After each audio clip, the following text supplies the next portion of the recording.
Fillet of beef, there's a reason why it's so popular. It's tender, it's easy to cook, and it's super versatile. I'm going to show you a recipe that's a little bit restaurant-like, but it's easy to replicate at home.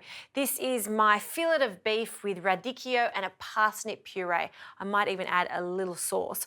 All right, let's start with our parsnip puree. Now, I've got a few parsnips here, and I've just cut them into small pieces so we can get this puree on and cooked and blended as quick as possible. So into this, I'll add some water, and I also cover it with some milk. Now, this is a great way to cook parsnip because it's going to give it a really lovely, creamy consistency.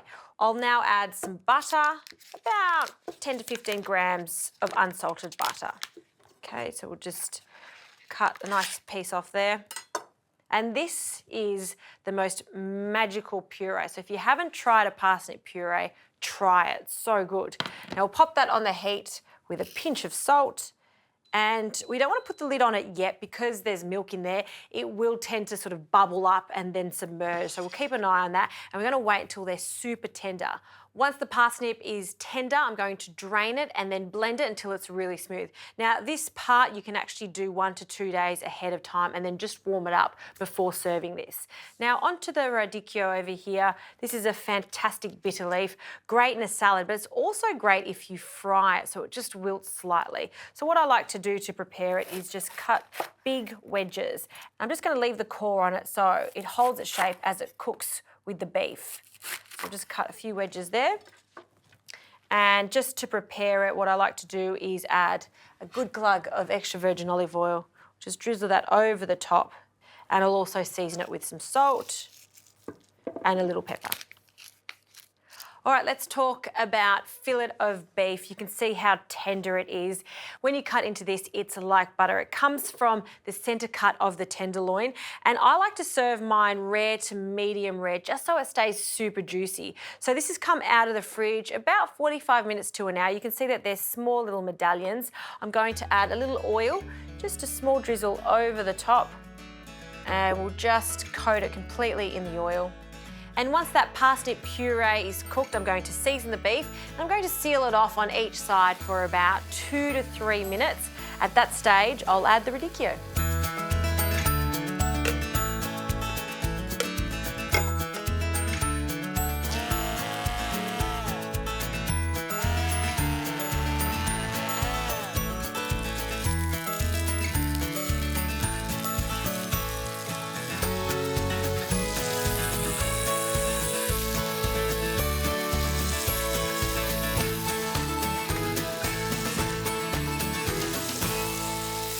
Okay, parsnip puree is ready.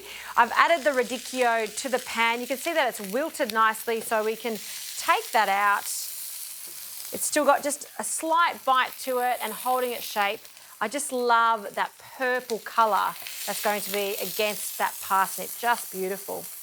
Now for the steaks, I'm just going to turn the heat down slightly and I want to finish them off with a little thyme and a few sprigs straight into the pan. And the butter. Now this is just a really lovely touch when cooking fillet of beef like this. So you can be quite generous with the butter because what we're going to be doing is just almost drenching each piece of steak in the butter so it glistens and becomes glossy, and also for the taste. So I want to flavour this with the thyme, so place the thyme in the butter. Allow it to become quite foamy and just place your steaks at the top of the pan. And we'll move that thyme because it's done its job. And what we want is all of this foamy butter, and we're just going to just constantly drench the steaks in that butter.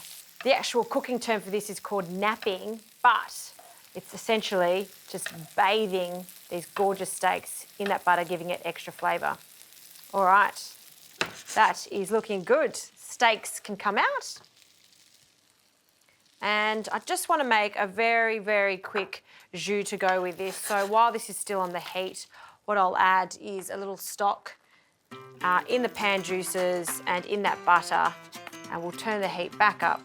And we just want that to come to the boil and just reduce slightly while those steaks rest. If you take anything from this, remember, steaks need to rest because they'll turn out extra juicy before you slice into them.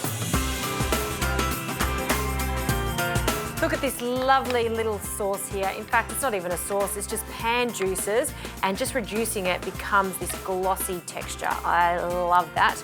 All right, let's plate up. So I start with a few spoonfuls of this gorgeous parsnip puree.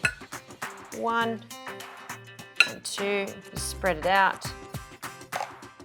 To that, I'll add these gorgeous radicchio wedges onto the plate. And then the steak, you could just plate this as is, but I want to show you how perfectly cooked it is in the center. So we're going to do, again, a bit chefy-like, straight through the center. Oh, look at that. Perfect cooking, and there is no juice whatsoever on the board. That means this meat has rested to perfection. We'll place one on top of each piece of radicchio. And finally, the pan juices. We don't want any of that thyme, but we do want lots of sauce. And I like to just place it in and around the dish. Wow. Finally, a little seasoning of salt just on that side of the steak, and some freshly cracked pepper. Parsnip puree, radicchio, and perfectly cooked fillet of beef. That right there is an absolute delight.